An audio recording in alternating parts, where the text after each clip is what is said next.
I was just thinking that maybe I should keep a salami in my pocket Great idea. in order to feed the bears. Especially if you think that life would be better without legs. How do you mean? Black bears can smell a salami at 5 miles, Michael. What are you thinking? And they run faster than a horse. So if you were thinking about outrunning them on a horse, I would try a cheetah. I want to talk about Michael's goodbye, the last Office episode before Steve Carell left the show. Because of how essential a character he was to the series, this episode remains a point of reference dividing what happened while Michael was in the office and what happened after he left. One of the really cool things about this episode is how the creators give us a new perspective by subverting their normal cinematography formula in a pretty surprising way. Like movies, most TV shows have a style of cinematography that shapes how it's perceived by its viewers. Take something like The Big Bang Theory. It's filmed on a soundstage with cameras where the audience would normally be. Every time we look at a character, it's head-on. There's no over-the-shoulder shots, close-ups, or handheld, just wide shots and the occasional pan. This is designed because it captures the performances well and doesn't need to be dramatic. The Office, on the other hand, takes the documentary style with handheld, bump zooms, and interviews. It's all tailored to sell the idea that this is a reality TV show. Well, sort of. That's where most people stop, but it's more than that. The camera work is designed to make the viewer feel like part of the Office family. It's all about eye contact. Jim doesn't look over the camera at the film crew, he looks right into the lens. It's that shared experience of, did you see that? I'm not crazy, that did just happen, right? The main thing here is that the camera shows things from our perspective as an observer in the scene. We don't really see things from Michael's point of view because we're watching him, we're not seeing things through his eyes. Except for this episode. So here's the story. After about 15 years of working at Dunder & Mifflin, Michael is finally leaving the company. To avoid all the goodbyes, he does this. Yeah, so I know I told everybody that tomorrow is my last day, but I'm going to be leaving tonight. I head to the airport at 4.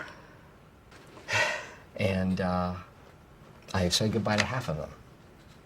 Okay, so we've got this scene in the break room. Hey, it's almost your last day. Come on, sit with us. No, I'm almost done. You sure? No. Blocking is pretty simple. Michael's at one table, his employees are at another, and he feels distance from them. How would this normally be shot? Well, we can look at another scene filmed in the break room with almost identical blocking to compare. We see everyone's faces, it's funny, and we get this side angle which looks hilarious. And there's no point of view shots because we're looking at the scene objectively. Take a look at how Michael's scene is shot. Like that. I'm going to. Hey, it's almost your last day. Come on, sit with us. No, I'm almost done. You sure? No. So I'm going to Carbondale this afternoon to get a new bulk shredder. Finally. That old shredder sucked. It's a good shredder, it just keeps breaking. Yeah, and it won't shred magazines. It's not supposed to shred magazines, Kevin. I know. Did you break the shredder, Kevin? No, it's just that old shredder sucks.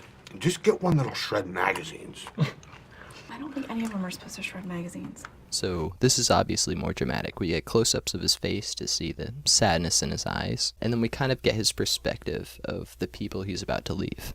And look at this.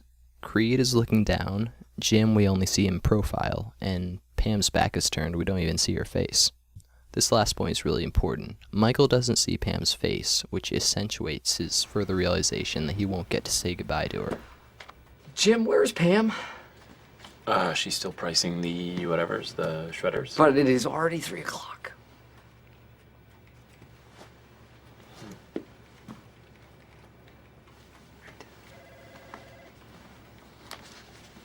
Let's take a look at one more scene. Michael's about to leave the office for good. Jim knows, You're not leaving tomorrow. You're leaving today, right? but everyone else is oblivious.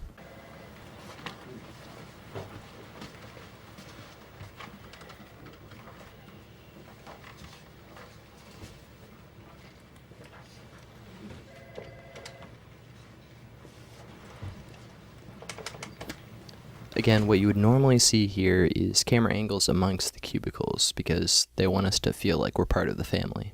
That's how almost every scene in the main area of the office is filmed, kind of like we're part of the crowd. But here we get this wide angle that you never see in the office except for this one episode. And it's sad. It's a visual display of the distance that he feels from his employees that he's leaving. If this were a tragedy, that would be the ending. but instead there's one final inversion of the normal cinematography. See you tomorrow, boss. Later, guys.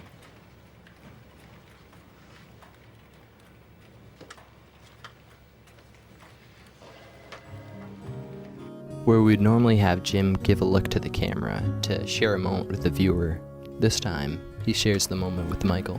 Because now Michael is the outside observer, and he needs to know that he's still loved.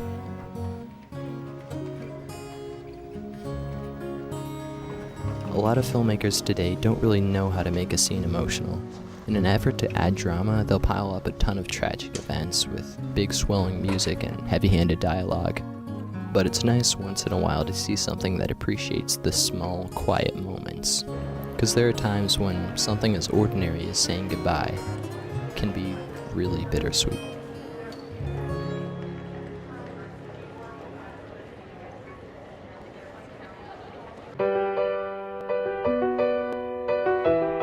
Alright, thanks for watching. This has been a lot of fun to do. If you want to subscribe, you can do that because I'll probably make more video essays. And you can check out some of our other short films here on Sojourner.